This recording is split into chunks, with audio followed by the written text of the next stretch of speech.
el apóstol Pablo fue inspirado por el Espíritu Santo para hacernos notar la gran nube de testigos y comenzar a confeccionar la lista de los que forman parte de ella. Pero él mismo, sin duda, forma parte de ella para los que todavía estamos en el camino hacia el reino.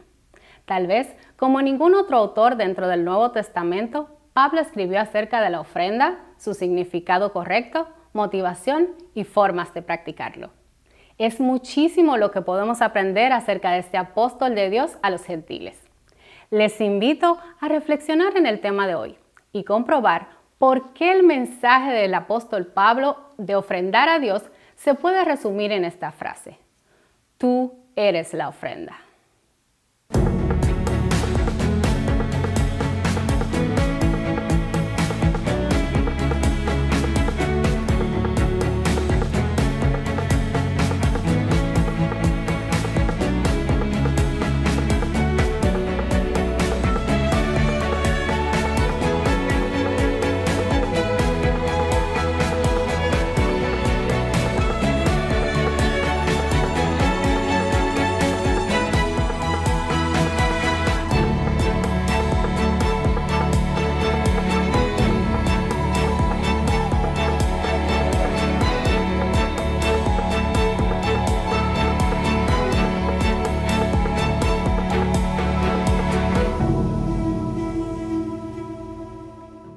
Bienvenidos todos una vez más a este momento especial de estudio de la Palabra de Dios en esta serie maravillosa y bendecida que hemos titulado Grande Nube de Testigos.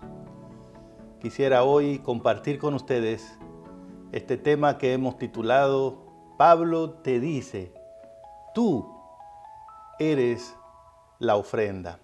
Acompáñenme en una breve oración. Querido Padre, deseamos y necesitamos recibir el alimento de tu santa palabra. Cumple, por favor, como siempre, tu promesa y permite que tu Espíritu nos guíe a donde está esa verdad. En el nombre de Jesús. Amén. Amén. Como es evidente para todos nosotros, la grande nube de testigos aparece registrada en una lista introductoria en la carta de Pablo a los Hebreos, en el capítulo 11. Y en el capítulo 12, versículo 1 y 2, el apóstol nos motiva a mirar a ese tipo de personas que triunfaron con la ayuda de Dios y buscar en ellos inspiración y ánimo para seguir adelante cuando vengan los obstáculos en nuestra propia carrera. Por supuesto, siempre manteniendo los ojos fijos en Jesús, porque solo Jesús es quien puede hacer y mantener nuestra fe. Él es el autor y el consumador de nuestra fe, dice Pablo en Hebreos 12:2. Pero ¿saben qué, hermanos y hermanas? El apóstol Pablo no solo tiene el mérito de haber concebido por inspiración del Espíritu Santo la vida cristiana como una especie de carrera, una imagen muy gráfica que nos ayuda mucho a entender qué es lo que hay que hacer para uno llegar a la meta, sino que además de haber tenido la idea, además de haber construido esa idea de una nube de testigos tan interesante, Pablo mismo, por mérito propio, por la gracia de Dios, por supuesto, tiene también un lugar destacado, asegurado en esa grande nube de testigos. ¿Por qué? Porque si ustedes recuerdan, el apóstol Pablo, cuando escribió a su hijo en la fe Timoteo, en la segunda carta que le escribió en el capítulo 4, versículos 7 y 8, él dijo lo siguiente: he peleado la buena batalla. He acabado la carrera. ¿Ven ustedes aquí de nuevo la imagen de la carrera que Pablo siempre tenía en su mente? Pablo siempre se consideraba en una carrera espiritual, un atleta espiritual. Y por eso siempre estaba enfocado en ir adelante, en completar la carrera, en llegar a la meta. Y aquí le informa a Timoteo he acabado la carrera porque he guardado la fe. Fíjese cómo el concepto de carrera y de fe se mantienen juntos en la mente de Pablo, porque a él le queda claro que hay una sola forma de correr y terminar esta carrera, y es por la fe en Cristo. Por eso en Hebreos 11 y 12 él tiene la galería de los héroes de la fe. Todo el que está en esa galería está ahí por fe. Y por eso en el verso 12, en el capítulo 12, Pablo dice, hay que poner los ojos en Jesús, porque ese es el consumador, ese es el autor de la fe. Y ahora le dice a Timoteo, yo acabé mi carrera porque guardé la fe. Y luego le dice en el verso 8, por lo demás, es decir, como terminé, como lo logré, ahora me está guardada la corona de justicia, la cual me dará el Señor juez justo en aquel día, y no solo a mí, sino también a todos los que aman su venida. Entonces queda clarísimo que el apóstol Pablo está en la grande nube de testigos. Porque ¿qué es la grande nube de testigos? Un grupo grande de hombres y mujeres que por fe en Cristo lograron vivir para Dios, completar su existencia en esta tierra manteniéndose fieles a Dios. Y bueno, ya que Pablo está ahí, entonces uno puede escoger mirarlo para inspirarse, mirar su vida, mirar sus enseñanzas, las que él dio inspirado por el Espíritu Santo. Y creo que de los testigos que hay en esa nube, Pablo es uno de los que tiene más riquezas en términos de enseñanzas prácticas y teológicas que puede darnos a nosotros que todavía no hemos completado la carrera, pero que ahí vamos por la gracia de Dios. Porque Pablo fue sin duda el gran teólogo de la iglesia, es decir, el que explicó para las iglesias muchas verdades profundas, a veces abstractas, y él las puso en una forma práctica. Él ayudó mucho a la iglesia a entender la doctrina, el plan de salvación y sobre todo el plan que Dios tiene con nosotros en su iglesia para dar a conocer no solo a este mundo, sino al universo completo, su amor, su carácter por medio de la redención de una raza caída como la nuestra. Pablo es rico en enseñanzas. Hay tantas cosas que puede aprender un cristiano leyendo las cartas de Pablo, que realmente él es un miembro destacado de la nube de testigos. Pero saben, hay un aspecto de la enseñanza de Pablo y de la vida de Pablo que raramente, como que a veces no se enfatiza tanto. Y es que Pablo era un hombre muy convencido de su privilegio y deber espiritual de participar en la obra de Dios, no solo con palabras, sino con acciones puntuales. Pablo entendía que como miembros de la iglesia debemos ponerlo todo al servicio de Dios. Él fue el que dijo en 1 Corintios 4, 1 y 2, téngannos los hombres por servidores de Cristo, por administradores de los recursos de Dios. Y asegúrense de que todo el que sea un administrador sea hallado fiel. Pablo se veía a sí mismo y animaba a los que iban corriendo a verse como siervos, siervas de Dios. Un siervo, eso no es complicado de entender, ¿verdad? ¿Qué es un siervo? Una persona que vive para servir. Una persona que su naturaleza es el servicio.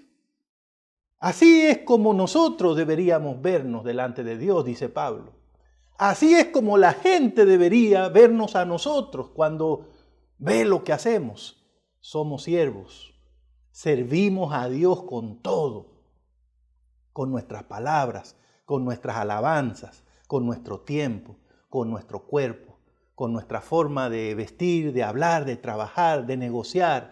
Con el dinero que nos llega, le servimos. Con la influencia que Él nos permite tener, le servimos. Con la familia que tenemos, le servimos. Con la responsabilidad que tengo, con la profesión que tengo, con eso le sirvo. ¿Por qué? ¿Por qué? Porque soy siervo, porque eres sierva. Eso dice Pablo. Y Pablo también enseñó mucho en las iglesias la idea de que cuando una persona es siervo o sierva de Cristo, también lo demuestra por medio de la práctica de ofrendar. Pablo promovió el ofrendar en las iglesias.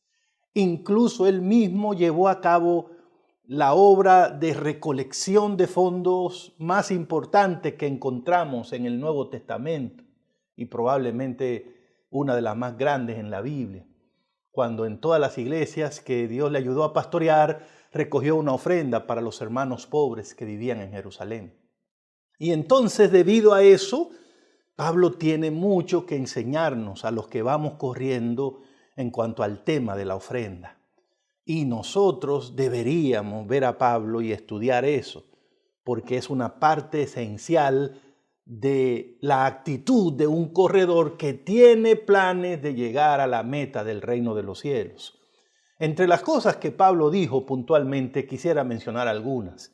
En 1 Corintios, capítulo 16, versículo 1 y el verso 2, él dijo: en cuanto a la colecta para los santos, la ofrenda, haced vosotros también, le dijo a los hermanos de Corinto, según he ordenado a los hermanos que están en Galacia. ¿Y qué fue lo que le ordenó a los de Galacia? Que quería que hicieran los de Corinto. Verso 2, cada primer día de la semana, cada uno de vosotros aparte algo según haya prosperado y guárdelo para que cuando yo llegue no se haga entonces la colecta.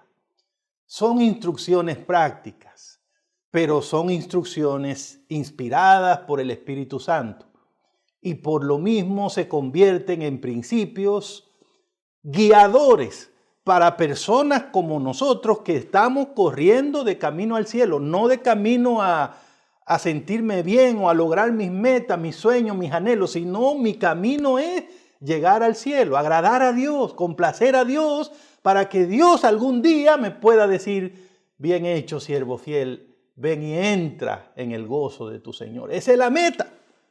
Y como esa es la meta, tengo que servirle a Dios en todo. Soy siervo, soy un corredor, pero soy siervo. No pierdo ese enfoque. No estoy corriendo por mi capacidad, por mi fuerza, por mi habilidad. Estoy corriendo porque es mi manera de servirle a Dios. Por la fe que tengo en que Dios me va a ayudar y al final me va a dar esa victoria. Entonces en todo quiero agradar a Dios. Y si la ofrenda es parte de eso que muestra que mi vida es un servicio para Dios, entonces quiero ofrendar de una manera que le agrade a Él, no que me guste a mí. Y entonces ahí es donde el apóstol Pablo es un testigo de excepción maravilloso que está en la nube. ¿Y qué dice el testigo Pablo? En primer lugar, cuando vayas a ofrendar, dice: cada primer día de la semana, le dijo a los hermanos allá en Galacia y en Corinto. Pero no quiere decir que ahora nosotros todos los domingos tenemos que apartar la ofrenda. De hecho, nosotros hoy día, miembros de la Iglesia Adventista del Séptimo Día, nos reunimos como se reunían las iglesias donde Pablo iba también los sábados. Pero ¿cuál es el principio que está aquí destacando el apóstol Pablo?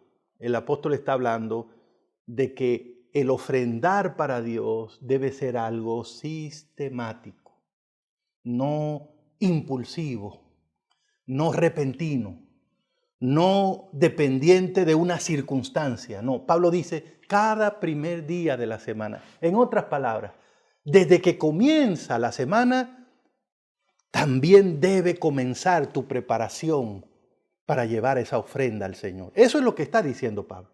Y cuando llegue el momento, cuando nos reunamos, cuando yo llegue para recibirlo, ahí va a estar. Si tienes un plan, si tienes un sistema, ahí va a estar la ofrenda. No vas a tener que preguntarte: ¿y de dónde voy a ofrendar? Porque ya tienes un plan y la única forma de hacer eso, la mejor forma además, es que cada uno de nosotros haga un pacto con Dios. Pablo le está diciendo a los hermanos: comprométanse con Dios cada primer día de la semana a apartar algo. Entonces, Pablo enseñó el sistema en la ofrenda. Pablo también dijo, cada primer día de la semana, cada uno de vosotros. ¿Y qué está diciendo?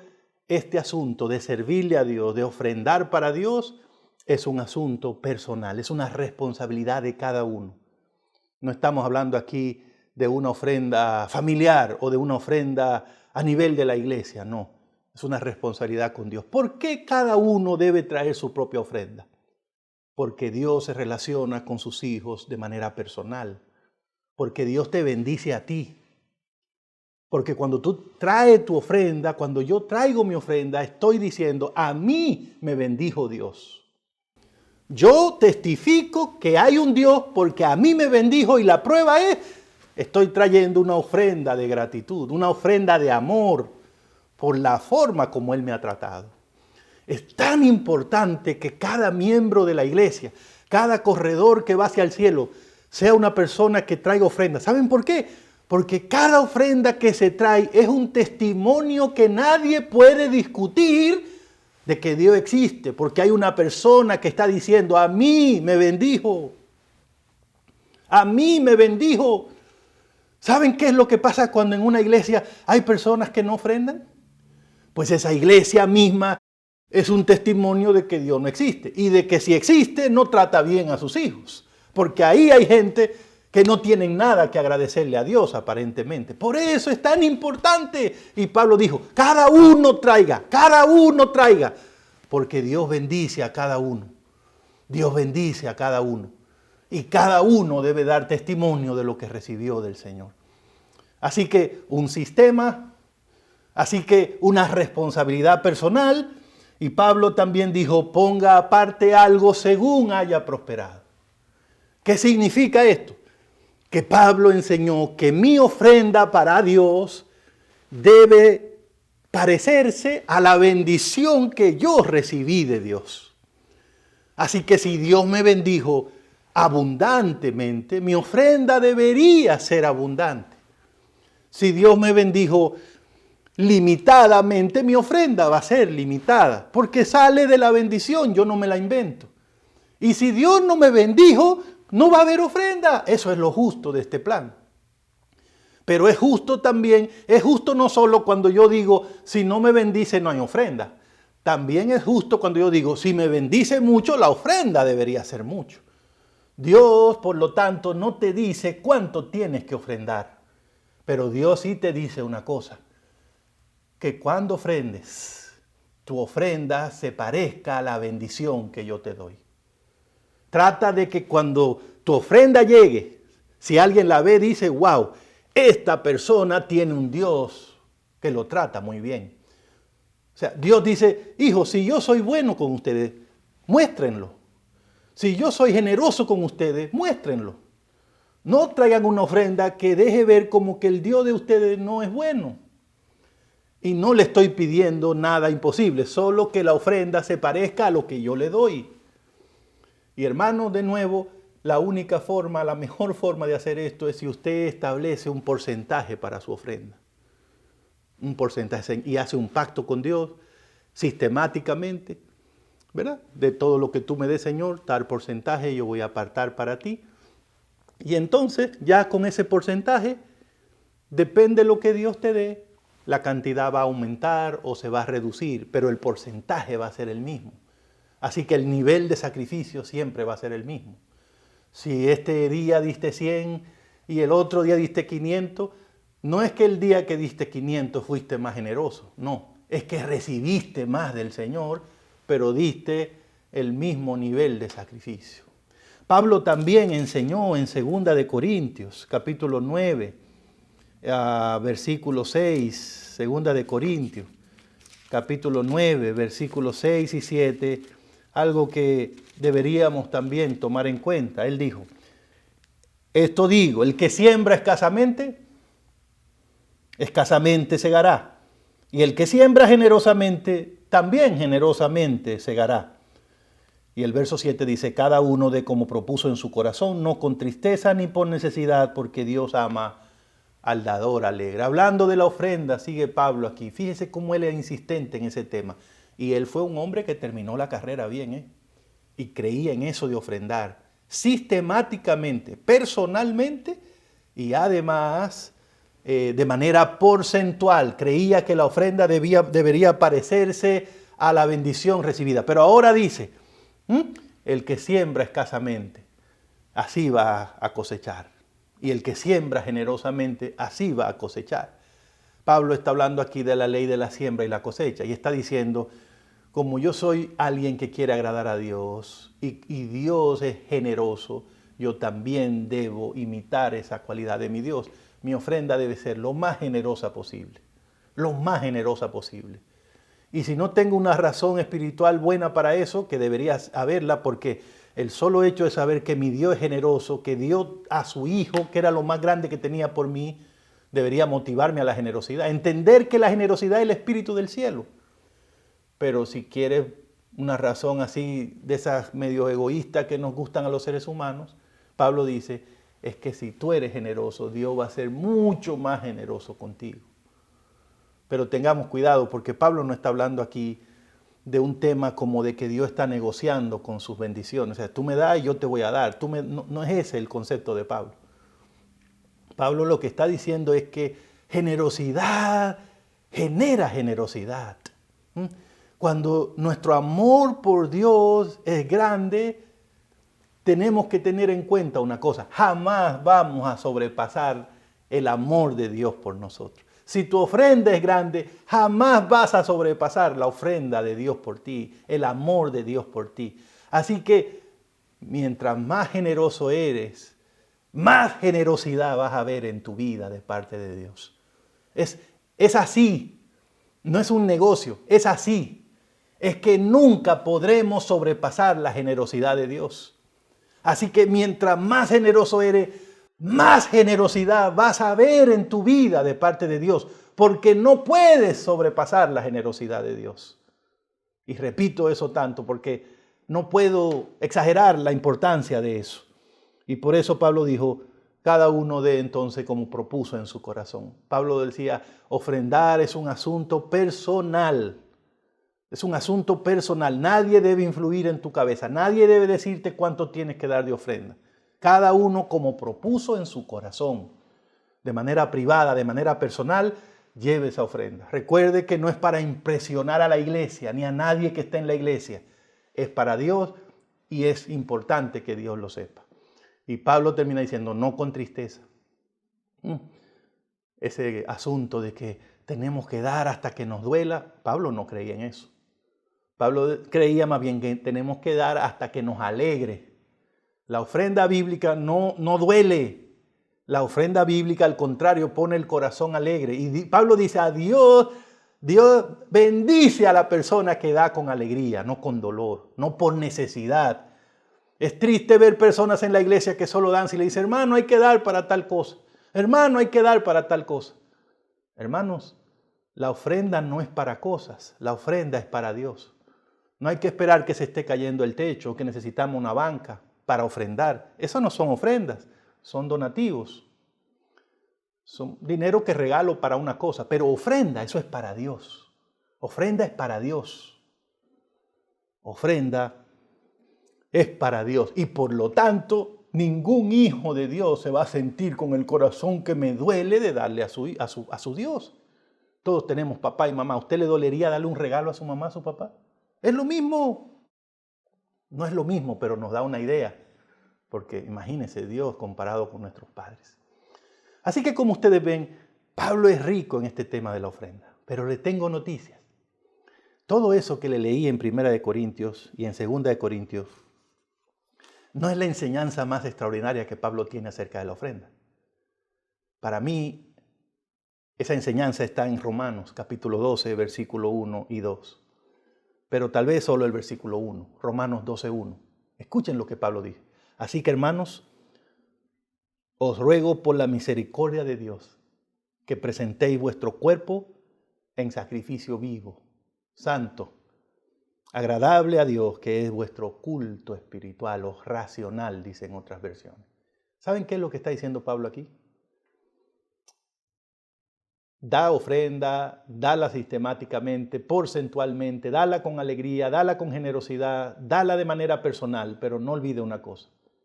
La ofrenda más importante, la más grande, la que Dios más valora, eres tú.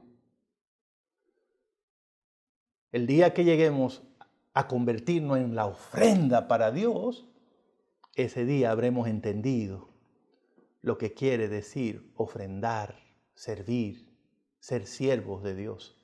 Pablo dice, tu vida debería ser un sacrificio vivo para Dios.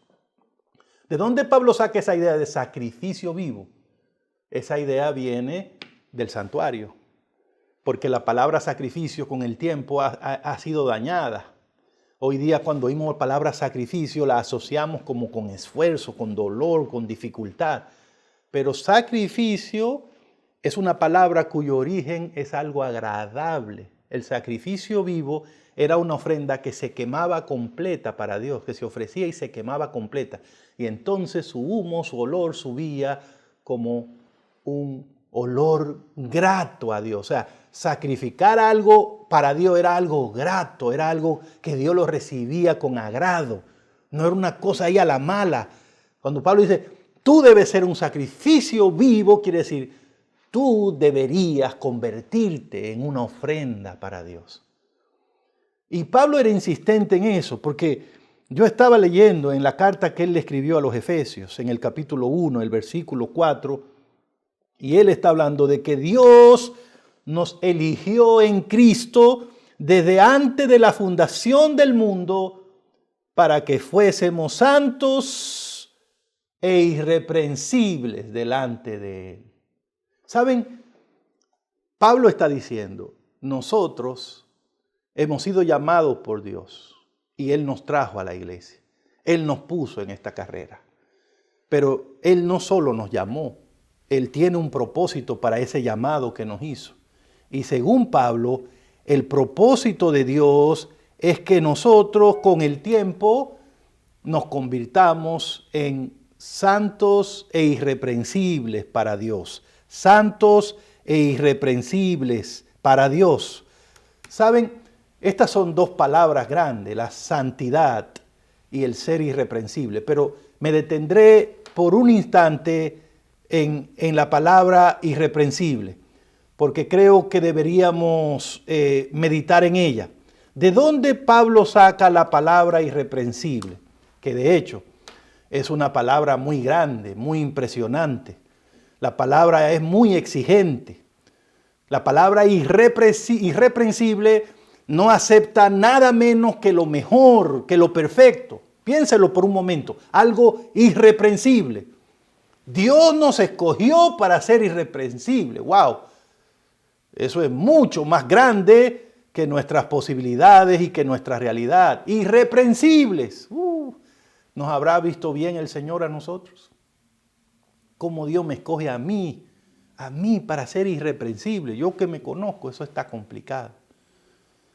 Si usted tuviera que escoger una persona, un grupo de personas, para que fueran irreprensibles, que no tuvieran un defecto, nada, una mancha, nada que ver con la ley, ¿usted se incluyera en ese grupo? Porque le tengo noticia, Dios ya lo tiene incluido. Dios te trajo a la iglesia con ese propósito. Con ese propósito. Yo creo muchas veces, lo he pensado, que el cristianismo sería mucho más fácil si Dios nos hubiese escogido para otra cosa y no para ser irreprensibles. Porque nosotros somos buenos en muchas cosas, pero eso de no fallar es complicado. Yo hubiese preferido que el Señor nos escogiera, por ejemplo, para hablar de teología, para formar comisiones, para hacer programas, para hacer conciertos, para dar nuestra opinión. En eso somos buenos, para pelearnos unos con otros. Buenísimos somos en eso. Porque el Señor no... Es más, hubiese preferido que el Señor nos hubiese escogido para ser vegetarianos o para no usar prendas. Eso era más fácil. Pero hermanos, el apóstol tiene noticia y creo que no son las que estamos esperando. Dios nos escogió para ser irreprensibles. Las otras cosas son más fáciles, aunque haya gente en la iglesia que no las haga. Pero esa es la realidad. Irreprensible es la traducción de una palabra que significa perfecto, sin nada que lo descalifique. Oiga eso, Dios nos escogió para ser perfectos.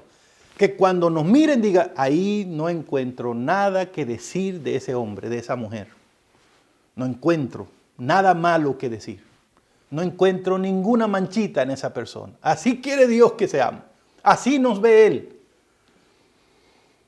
Pero ¿saben qué? Esa palabra también la sacó Pablo del ambiente del santuario y de las ofrendas que eran traídas al Señor. Toda ofrenda que era traída al Señor debía ser bien inspeccionada. ¿Para qué? Para asegurarse que no tuviera defectos ni manchas. ¿Por qué? Si no, el Señor las rechazaba. Hay todo un libro en la Biblia, en Levítico, el libro de Levíticos, que se dedica nada más a hablar de las ofrendas y de las reglas que habían para traerle ofrenda a Dios. No era nada más traerle ofrenda, tenía que traer ofrendas aceptables. Es decir, que cumplieran las condiciones que Dios había establecido. Déjenme leerle nada más un texto o dos de lo que dice Levítico de la ofrenda. También habló Jehová a Moisés y le dijo, habla a Aarón y a sus hijos y a todos los hijos de Israel y diles, cualquier hombre de la casa de Israel o de los extranjeros en Israel que presente su ofrenda en pago de sus votos o como ofrenda voluntaria presentada en holocausto a Jehová, para que sea aceptada, deberá ofrecer un macho sin defecto del ganado vacuno, de entre los corderos o de entre las cabras. Ninguna cosa en que haya defecto me la van a traer, pues no será aceptada. Levítico 22:17. Asimismo, otro texto, cuando alguno ofrezca un sacrificio en ofrenda de paz a Jehová, para cumplir un voto como ofrenda voluntaria, sea de vacas o de ovejas, para que sea aceptada, tiene que ser sin defectos. No ofreceréis a Jehová un animal ciego, perniquebrado, mutilado, con verrugas, con sarnas o roñoso. Ni de ellos, ni de ese tipo de animales pondréis ofrenda quemada sobre el altar de Jehová. ¿Cuál es el punto aquí, hermanos? El ambiente relacionado con las ofrendas presentadas al Señor. Usted ve que era un ambiente de perfección, era un ambiente de limpieza, que no negocia con el defecto, que al contrario lo rechaza, lo declara inaceptable para Dios. Entonces puede entenderse fácilmente que solo una ofrenda irreprensible podría superar las condiciones establecidas por el Señor para que fuese perfecta, aceptada.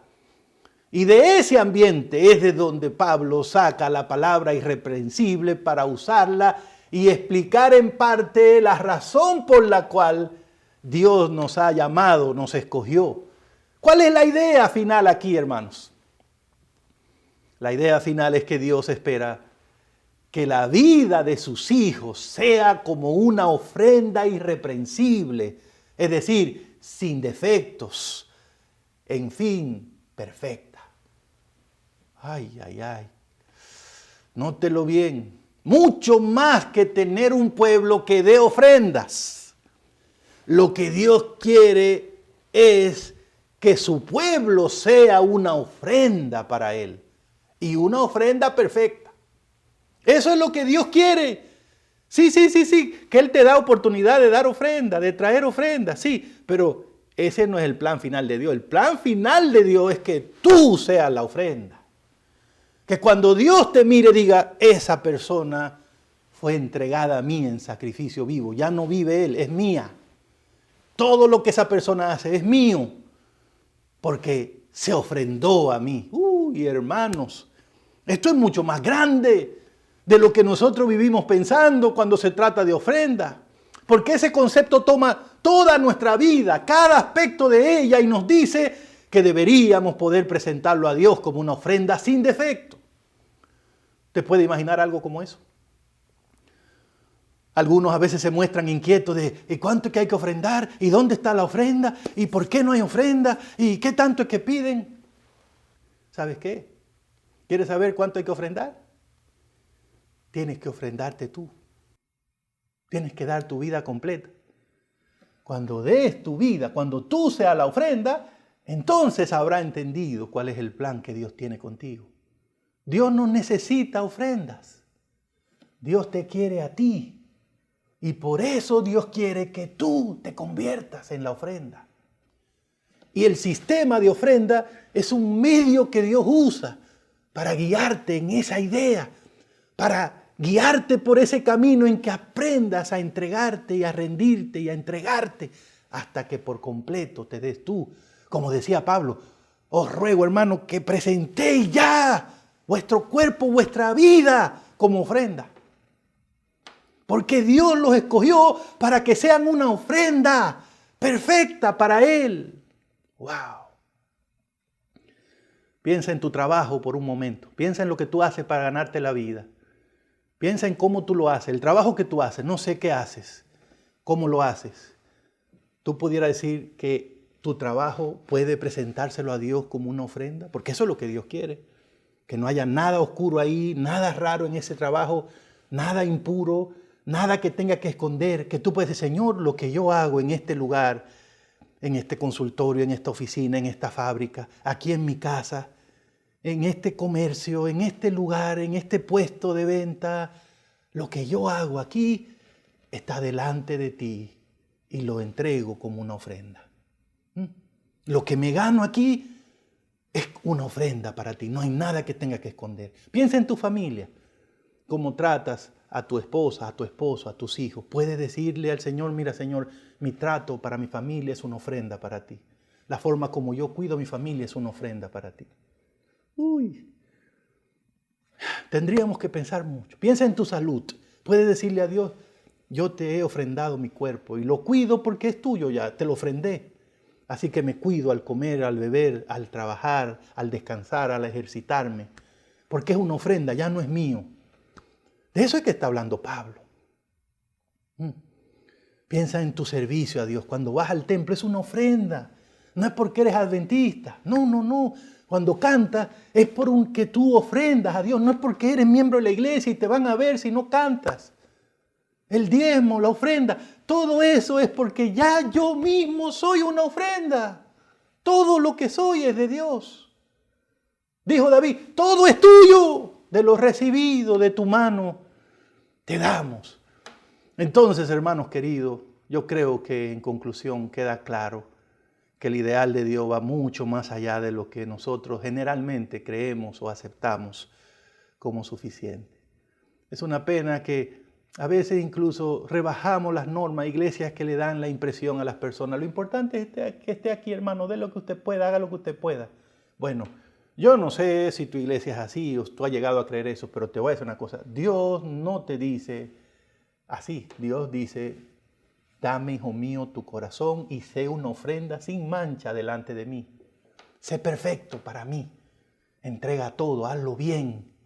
Yo quiero lo óptimo, lo mejor, porque yo te di todo ese para ti. Y saben, aunque hay gente que se toma la iglesia de relajo, cree que es un club, cree que es un lugar para llegar ahí a pasarla bien y que no importa cómo yo viva, esa no es la realidad. La realidad es que Dios está preparando una iglesia, que Él se va a presentar a sí mismo sin mancha, ni arruga, ni cosa semejante. Un grupo de personas irreprensibles que no tienen nada que ver con la ley. No que son perfectos, sino que han abandonado la vida antigua y ahora en Cristo no tienen pendientes con la ley, porque no hay condenación para el que está en Cristo. Ahora ya no viven de esa manera, no hablan de esa manera, no actúan de esa manera. Son nuevas criaturas en Cristo Jesús. Hermanos queridos, terminaré diciendo que para uno llegar a ese punto que dice Pablo, donde uno es la ofrenda, la clave no es algo que yo puedo hacer o yo, bueno, pues entonces de aquí en adelante, no. La clave para todo eso es Cristo Jesús. Pablo dice en Efesios 1:4, Él nos escogió para ser sin mancha e irreprensibles delante de Él. Es decir, es ahí con Cristo, es dependiendo de Cristo, es mirando a Cristo, es pidiendo ayuda a Cristo, como uno puede llegar a hacer eso. Porque además cuando lo sea, no es para que me vean, aunque me vean y lo noten, pero lo hago para Cristo, es delante de Él. Delante de Él quiere decir, porque Él me ayuda y porque lo hago para Él. Pero en todo y para todo es Cristo la clave. Entonces, hermano, esto significa que deberíamos como corredores, siervos, llamados a hacer una ofrenda para Dios, vivir desde la humildad. La humildad de saber que no soy yo, que no es mi plan, que no es porque yo puedo, sino porque Cristo me llamó a la santidad, a ser irreprensible, y Él me ayuda cada día haciendo mi fe y completándola. Puedo ser humilde y llevarme de mi Dios y no pretender que tengo mejores ideas que las que encuentro en su palabra. Pero también puedo vivir desde la seguridad. ¿Cuál seguridad?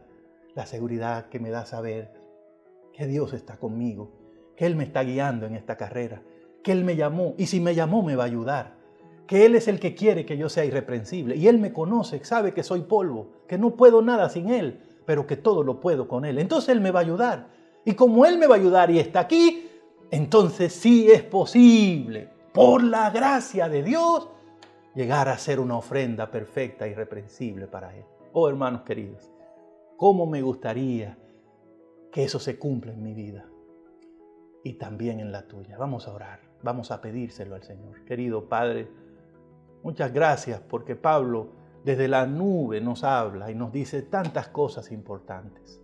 Gracias porque Él lo explicó, el Espíritu Santo lo usó para explicarnos. Pero sobre todo gracias por ese concepto de que la ofrenda soy yo para ti. Esa es la parte final de lo que tú deseas conmigo, que yo sea algo limpio, irreprensible, que en mi vida no hayan rincones oscuros, no hayan áreas que yo no te haya entregado, que yo tenga que esconder de ti. Oh Señor, ayúdanos a hacer esa ofrenda, porque ese día entonces no daremos el 10%, el 5%, el 15%. Ese día lo daremos todo para gloria de tu nombre. Gracias, Señor, en el nombre de Jesús. Amén. Amén. Dios les bendiga.